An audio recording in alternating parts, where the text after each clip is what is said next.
ship? The design is clearly ancient, in the truest sense of the word. Launched hundreds of thousands of years ago. Dr. Rush? Faster than light, yet not through hyperspace. What are you doing?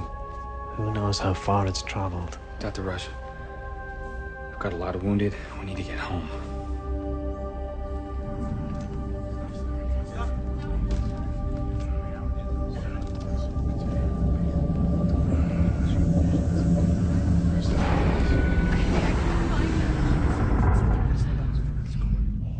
Lieutenant Scott, come in. Go ahead. We've got a problem. One of the air vents just shut down in here. Copy that. Yeah, the air's getting pretty thin in here, too. What does that mean? That the life support system is failing. And we should probably do something about that.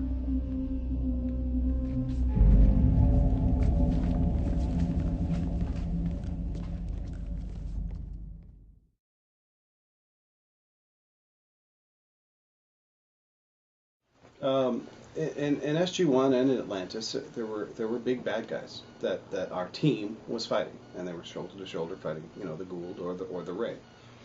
In Universe, because we wanted to make it more of a character drama, and we didn't have a big bad guy that because we didn't want there to be one, because we're on a ship just going. We didn't want there to always be the same enemy out there. The characters are both heroes and villains in this series. These guys are... The enemy is us. Sometimes.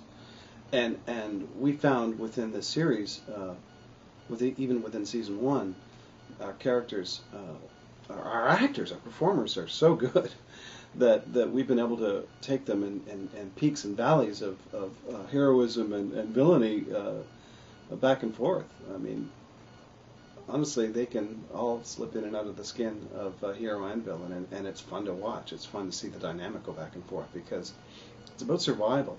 People are doing remarkable things to stay alive and to achieve what they think is the right thing for them all to stay alive, and they're not always in agreement.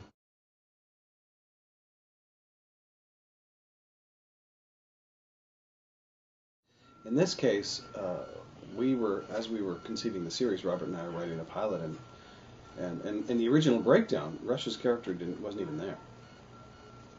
But as we were writing, I said, you know, this character's becoming a very interesting character that would probably attract someone of Robert Carlyle's status more readily than any of the other characters on the list, really. And he was always number 1 on our list. And we just never expected to get him in a million years. We really didn't. We thought, because you never do. You know, you get your dream list, and you know the Robert Carlyles of the world are on the top of the list. And Paul Weber, our casting director, said, "I think I can set up a phone call. Why don't you guys at least get on the phone and see what, you know, if you guys click." And we clicked. We got along great, and we laughed, and we had a very similar philosophy on how we like to do work. And he didn't know anything about Stargate. I mean, he hardly knew it. So we sent him some of our favorite episodes. We didn't want to show him any dogs. You know, you're going to get a few in 300. And he liked them. He said, "This is really interesting. He'd never done anything like this." And so we got along great. And you know, he read our first draft of the pilot, liked the character, liked the writing, and he was aboard.